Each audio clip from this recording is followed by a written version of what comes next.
കൊറോണയ്ക്ക് ശേഷം ജോലിക്കോ മറ്റെന്തെങ്കിലും ആവശ്യത്തിന് പുറത്തോട്ട് അധികം ഇറങ്ങാത്തത് കൊണ്ടാണോ എന്നറിയില്ല, സൂര്യഭഗവാനെ എപ്പം ദർശിച്ചാലും മുഖവും കൈയും കാലും ഒക്കെ നല്ല പുള്ളിക്കണക്കെ വന്നിട്ട് മാരക ചൊറിച്ചിലാണ് കേട്ടോ. അതുകൊണ്ട് ഇപ്പോൾ 2 മാസമായിട്ട് ആവശ്യത്തിനുള്ള സൺസ്ക്രീൻ പറ്റുന്നിടത്തെല്ലാം വാരി തേച്ചിട്ടാണ് വീടിന് വെളിയിലോട്ട് ഇറങ്ങുന്നത് പോലും.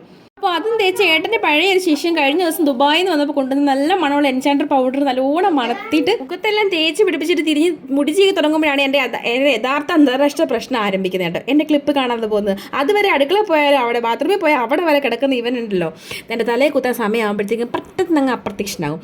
എന്തോ അങ്ങനെ ചെറിയൊരു തപ്പലിനൊടുവിൽ നമ്മൾ അവനെ കണ്ടിട്ടിട്ടുണ്ട് കേട്ടോ. അങ്ങനെ മുടിയൊക്കെ വാരി കെട്ടി ഒരു ചെറിയ 2 കമ്മലും ഇട്ട് ലിപ്സ്റ്റിക് എടുത്ത് ഇങ്ങനെ കയ്യിൽ ഇട്ടാലേ എനിക്കൊരു സമാധാനം ഉണ്ടാകത്തുള്ളൂ. അപ്പം ഞാൻ അങ്ങനെ കുറച്ച് ഇട്ടിട്ട് വരുമ്പോഴാണ് എനിക്കൊരു എന്തോ ഒരു സമാധാനം. അങ്ങനെ ഒരു ഷാളൊക്കെ ഇട്ട് കുറച്ച് നന്നായിട്ട് കളറായിട്ട് അങ്ങനെ നമ്മൾ ഇറങ്ങിയാണ് നമ്മൾ സിനിമ. അപ്പോൾ ഇവിടെ പോവാണ്, നമ്മൾ സിനിമ കാണാൻ പോവാണ്. നമ്മുടെ ആലപ്പുഴയുടെ പേരിൽ ഒരു സിനിമ ഇറങ്ങിയതല്ലേ, എന്നാൽ പിന്നെ കണ്ടു കളയാന്ന് കരുതി ആലപ്പുഴ ജിങ്കാന കാണാൻ പോകുന്ന പോക്കാണിത് കേട്ടോ. 3:30 സിനിമ, 3:25 ആയപ്പോൾ ഞങ്ങൾ എത്തി. ഗുഡ് ബോയ്സ് അല്ലേ. പിന്നെ ഒരു മുട്ടൻ ബക്കറ്റ് പോപ്കോണും വാങ്ങി വെള്ളമൊക്കെ വാങ്ങി ഞങ്ങൾ വേഗം കയറി കേട്ടോ. നല്ല അടിപൊളി സിനിമയാണ്. ഈ സിനിമ കണ്ടു കഴിയുമ്പോൾ നമുക്കൊന്ന് ബോക്സിങ്ങിനൊക്കെ ചേരാൻ തോന്നും.